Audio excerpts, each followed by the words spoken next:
Talk a little Oklahoma football. Had a chance to catch up with Chris Plank. He's with the Sooners Radio Network, also with KREF Radio out in Oklahoma. So we'll catch up with Chris coming up later on to talk about Bet Online, the world's most trusted betting platform and your number one source for everything online sports betting. Right now, you can receive a 50% free bet of up to $250 on your first deposit to bet on anything from UFC to baseball to Formula One racing. Bet Online has every stat, every matchup, and even live odds and spreads while the games are being played. When the game's over, you can go to the online casino, get in on a game of blackjack or poker or one of the over 150 slots games. Head over to the website today to get in on the action. Use promo code BELIEVE, BLEAV, for your 50% free bet credit on your first deposit up to $250. Bet Online, the game starts here. And we're going to talk some Oklahoma football now here on the SEC Football Hour. And I'm glad to have on Chris Plank. He is with the Ref out in Oklahoma, talking sports there every day. Also, sideline reporter for the Sooner Sports Network. Chris, I know it's getting so close. It's almost football season. How are you doing? Appreciate your time today. Yeah, man, we're excited. As we talk, Chase, as I fight bugs, we've got a practice avail tonight, so we get a chance to hear from Brent Venables again. He's been pretty gracious with his time. We haven't heard from a lot of the assistants. Didn't really have a media day this year either for Oklahoma, but things are going well. They've, for the most part, have been healthy. You've had one major injury that's lost your probably number 3 or 4 receiver for the season, and Jaden Gibson. Some bumps and bruises, but we're excited to get things going in SEC country for sure. Yeah, it's a scale of 1 to 10 from the fans. I know you're on the radio, so I'm sure you hear from fans a lot. Scale of 1 to 10, just excitement of SEC football, of the schedule that Oklahoma has. Oh, the schedule, -1. I mean, come on, dude. It could not be more difficult than what they gave us. But in reality, probably like an 11. I mean, I'm not kidding. Oklahoma for the longest time, and I think for its fans, I'm not trying to speak for them, but I think there was a lot of frustration about, just I hate to say mundane, but the nature of the Big 12 schedule, to where it's like, okay, so we get Kansas State at home and Kansas, and there's nothing against those programs, great rivalries for Oklahoma throughout. Um, but now, that those ticket prices that you pay that are, pricey across college football, now you're getting Alabama and Tennessee, and you're getting the big boys that you've always considered yourself in that same conversation with and have proven to be worthy in that conversation. Now you get them on a more regular basis. Today, as we tape, Chase, today Oklahoma announced its largest fundraising year ever. And so it's made fans feel some sort of way when it comes to giving to the program as well. It's more money than Oklahoma has ever raised, and they've elevated that fundraising number every single year they've been in the SEC. So that's Wow. a big deal, So it's fired up boosters, it's fired up fans. It's exciting, man, and it's a seat at the table is what I say a lot. You now have a seat at the table week in and week out against the big boys of college football. And I want to get into the ins and outs of this team through the interview, but the first thing I want Sure. to ask is looking at Oklahoma football big picture heading into 2024. You've got SEC fans who have probably watched Oklahoma in the past, but they haven't kept up with them Sure. every week like they will now. What about this team should fans of the SEC watch for as Oklahoma now comes into their first year in the SEC? What stands out? What is it about this team? It's a team that's led by its defense, which is, so unique to say in the recent history of Oklahoma. When Bob Stoops brought the Sooners back to prominence, he did it with a different offense than many had seen, right? He brought in Mike Leach in '99, then Leach left to take Texas Tech, and elevated Mangino and the Chuck Longs, and the list goes on and on. But the bottom line is they went with we're gonna throw it a lot. Bob Stoops did that because why? Well, he wanted to have an offense that was tough for him to defend against whenever he was at Florida, and it was wild because they put up big numbers, right? Josh Heupel was in a Heisman race, Jason White, Sam Bradford won. I mean, you look at all these incredible offenses, and then that carried over to Lincoln Riley. But at the core of what made those Stoops teams great, at the core of what made the Barry Switzer and Bud Wilkinson teams great, was their defense.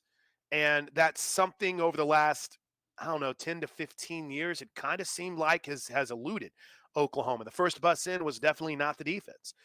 This is a team that's going to be led by its defense. I know the numbers aren't going to wow anyone when you look back the last few years, but it's been part of a process that Brent Venables talked a lot about in year one. That, hey, we're stripping it to the studs. We're rebuilding this thing. We're going to do what it takes to have a program that's not only going to compete in the SEC but compete for championships. So they got competitive in the transfer portal with, DeJoun Terry a couple years ago out of Tennessee, who comes in a defensive tackle. Dominic Williams this last offseason was one of the top interior defensive linemen in the portal class. And then there's guys that have stuck around and have taken to the coaching. Danny Stutzman is a second-team All-American at backer.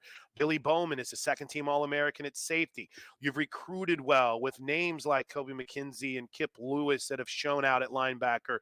You've recruited well with names like Peyton Bowen in the secondary. So, Chase, it's a long answer to a short, simple question. What can we expect?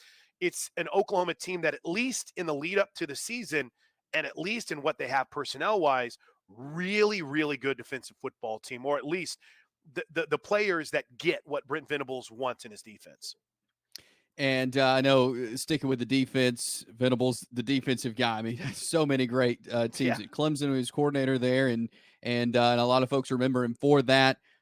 He goes out, brings up Zach Alley. I know Zach. I'm close to the Jacksonville State football You could be a programs. body double for Zach. You could be Zach Alley. Put a hat on and you can. I think he shaved, so you might have to lose the goatee. But Chase, you could be a body double for Zach Alley. But I really like him. I mean, he's such an energetic guy. He's a young guy, defensive coach. He's worked with Alley when he was at Clemson. What is it about this defense that's going to change with the new coordinators? You got the co-coordinators. Is there going to be a change from what we've seen in Oklahoma defense? It's kind of wild because not only were there defensive, mindsets that have been installed from day one of Brent Venables, but he had Ted Roof here, and Ted was a defensive coordinator, but you got the sense on game day that it was still Brent Venables calling things. Now, in the nuts and bolts of it, I don't know like what percentage Brent was still calling or what percentage Ted Roof called, but you get the sense with the hiring of Zach Alley, like a Brent Venables Jr., that this is somebody that has been with Brent essentially from the day one of his coaching career, right? And then he went off, like you mentioned, had success at Monroe and Jacksonville. He's done. He has been like a Brent Jr. I think I'm going to mention that a lot, talking about Zach Alley. So you say what's different? Well, we'll see. I mean, there has been a lot of like clandestine, secretive kind of feelings about what the offense and even what the defensive play calling is going to look like, right? Is Brent Venables truly going to give up that golden goose, if you will? Is he going to say, all right, Zach Alley, you're calling the plays, and not just for a series or two, you're the guy? I don't know. I think there's a lot of confidence in him. I believe that's going to be the case. We're all about to find out, or will we? Here I am 2 years in, and I still don't know how much of the defense Ted Roof actually called, who's now at UCF. But it's interesting because you ask, how different will the defense be? Well, I think it's going to be very similar. The bigger question to me on difference is the offense, right? You bring it, you elevate. They elevated Seth Luttrell, who came in after his stint at North Texas, and he was a quality control essentially assistant coach last year. Jeff Lebby leaves to take Mississippi State. You've got a good kind of path of quarterbacks with Jaxson Arnold. You brought in Michael Hawkins. Kevin Sperry's been committed for a couple of years now. So you wanted to maintain that familiarity, I think, within the staff. So they elevated Seth, and they elevated Joe John Finley. So you have co-offensive coordinators, but Seth Luttrell comes from the air raid. Oklahoma doesn't run the air raid. They're a hurry-up, no-huddle offense under Jeff Lebby, essentially. So to me, those two big questions are, all right, is this a defense that's going to be called by Zach Alley, right? And then offensively, how different, if at all, will it be? First-year coordinators, first-year quarterback. Is it going to be a whole new world offensively, or is it going to be with a couple of tune-ups? They've been it's been hard to get an answer out of just about anyone on that. As far as quarterback goes, Jaxson Arnold, what is it? Have you been hearing? I don't know if you guys have been able to see practice much, but what are they liking right now in fall camp about Arnold? Yeah, good question. First, let me address the access. Not much, right? They'll give you about a 20-minute window to watch practice, And then Coach Venables has done a weekly meeting with the media. And for one night, you get players. They'll do it a couple of nights. Um, but it's wild because Michael Hawkins is wowed, because he's athletic and he runs around. And one of the videos they posted was him running around making a play. And some of the practice reports from their scrimmage last Saturday, 2 Saturdays ago, he Jaxson Arnold threw a couple picks. So everybody was panicking. It's like, oh my gosh. Well, Michael Hawkins is awesome because I saw this one video. But and I think it was there was one reporter, and I think it was there was no truth to it, but said, I hear that Michael Hawkins is pushing Jaxson Arnold for the job. It's not true. Michael Hawkins is going to be a really good quarterback at Oklahoma, and I hope he's here for years. Jaxson Arnold has the potential to be a really good quarterback for Oklahoma. His time is now. Michael Hawkins is in the future. It had been a bit of a rough camp for Jaxson Arnold based on the reports, but there's been no panic, right? Coach Venables, I think, is in every meeting that he's had with the media and everything that he said has been open. And listen, this kid is doing what we want him to do in leadership. He stepped up. He's taken over that role. And I think that's a big deal for a first-year starter. It's not going to wow you if you look back at the numbers from the Arizona Bowl game and the Alamo Bowl, but he did enough to where you kind of look back and Teddy Lehman is a guy that played linebacker at Oklahoma. He's on the radio network with us now on the Sooner Radio Network. And Teddy said, I still look back at that bowl game as a net positive for Jaxson Arnold. And that's a dude that's not a homer. He's like, he had to experience that. So I think it was rough. They're shuffling the offensive line around a little bit. They've had some bumps and bruises there. You essentially have 4 to 5 new starters on that offensive line. So I think it's been a work in progress, but despite, the struggles, I think he's affirmed himself as the dude. And now let's see what happens on game day. Let's see what happens whenever he's got a game plan in place. And let's see what happens whenever they're scouted against and they've scouted against them. I'm excited about his potential. And I think he's got a chance to be special. The thing that's wild, Chase, he's a dual threat quarterback. Right? I think a lot of people look at him and see his size and think, oh, yeah, pocket passer. No, he's a true dual threat quarterback. I mean, Jeff Lebby made that clear from day one when he signed him. So I'm fascinated and intrigued to see what that quarterback run game is going to look like this year, too. Yeah, and the guys around him, I mean, he's got several receivers back from last year, Gavin Sawchuk, and then you bring in Deion Burks out of the transfer portal. But it feels like that has to be more comfortable for Arnold having so many guys back that he's familiar with from last year. Right. And it's kind of wild because one of the dudes that we talked about, and I do this every single year, I fall, Chase, for Randy Moss builds, right? And OU has 2 of them, and Nick Anderson and Jaden Gibson. And Jaden Gibson, since he came here 3 years ago, has been the guy where it's like, all right, this is the season. 2 years ago. Didn't really happen his freshman year.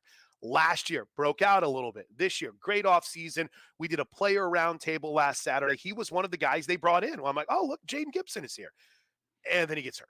And then he's out for the season in practice. So it's wild because in years past, if you were to lose, even last year, if you were to lose a second or third receiver, I think there would be panic in these streets. But they do have a lot of depth there. You brought up Deion Burks, the guy they brought in from Purdue. Nick Anderson was a freshman All-American last season. They've got young guys that have caught coaches' eyes, like Jaquez Pedway, who has been here for a couple of years, and you keep waiting for him to have that opportunity. Some of the new guys. And then 2 returners, Jalil Farouk, who's been a little dinged up, but he brings experience. And there's a guy named J.J. Hester, whom we've kind of been waiting for, but in the previous 2 seasons that the Missouri transfer has been here, he's been hurt. So you've got a lot of potential in there. But I'll tell you what, that you mentioned Gavin Sawchuk. I think that's a heck of a battle in the backfield right now. I think he's your guy, but I think the young guys have been pushing him. I think Khalil Hicks has had a really Hicks in the backfield has had a really good, Marcus Hicks, has had a really good camp. The freshman Xavier Robinson, who has been talked about a lot, right? You got a couple guys that went to practice the other day, and they're like, my gosh, this dude might play if depth becomes an issue. And then Javante Barnes, another running back that you've been waiting for year in and year out to truly get going, and he was hurt most of last year. So to me, that depth at running back and that depth at receiver gives you a little bit of, all right, so he's got the weapons around him. But the other thing is tight end, right? It was just besieged by injury last year. It was Joe John Finley, who coaches the tight end, said he'd never seen anything like it with the amount of injuries they had. They go and they get Bauer Sharp out of Southeast Louisiana out of the portal. He might have been the best player in fall camp and in the spring, and he looks like he can be a difference maker. You bring in Jake Roberts because there was a lot of too tight, right, that they used under Jeff Levy. So there's weapons there. You just got to protect Jaxson Arnold and make sure you can find those guys because they have a chance to be big time playmakers.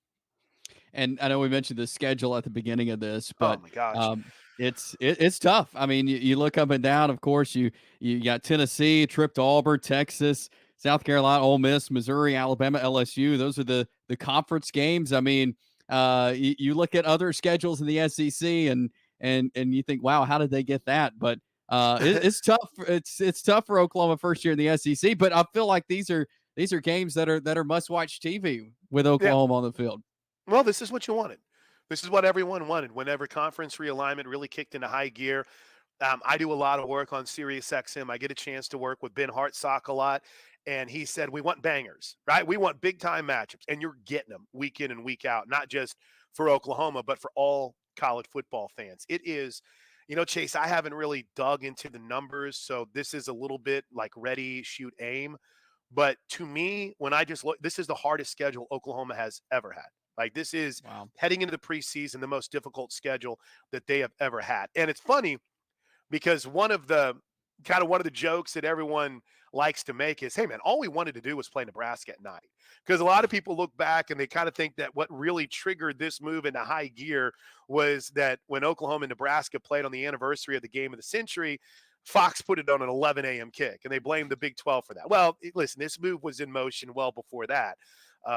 But it is, dude, it's brutal. But, I look at that Tennessee game, and I don't know how much you guys have talked about this, Chase, on your pod, but that is truly that big swing game. If both Tennessee and Oklahoma go into that undefeated, it's probably likely going to be, I think it's either afternoon or prime time is the two windows. It's probably going to be a prime time game. And, I mean, Nico versus Jackson, Josh Heupel back home, you win that game, and suddenly if you're Oklahoma, you're feeling some kind of way about the things you can do. But guess what? You got to turn around and go to Auburn, and then you got to play Texas. And it's not like you can plant a flag just by beating Tennessee. But from an expectation perspective, I feel like for both of those teams, that is the game right now, looking ahead to 2024. With all the talk of Texas and Oklahoma entering the SEC, I feel like, and we've talked about on the show, you see so much more talk on Texas coming in. Oh yeah, and a lot of that because they apparently they dominated the Big 12, Chase. Apparently they were the greatest team ever in the Big 12. And so I was going to ask, like, from you guys' perspective in Oklahoma, is this a team that you see kind of flying under the radar? I mean, they were preseason 16 last week, so they're top 25. But do you see Oklahoma kind of flying under the radar because they're not getting as much attention as the other team entering the SEC?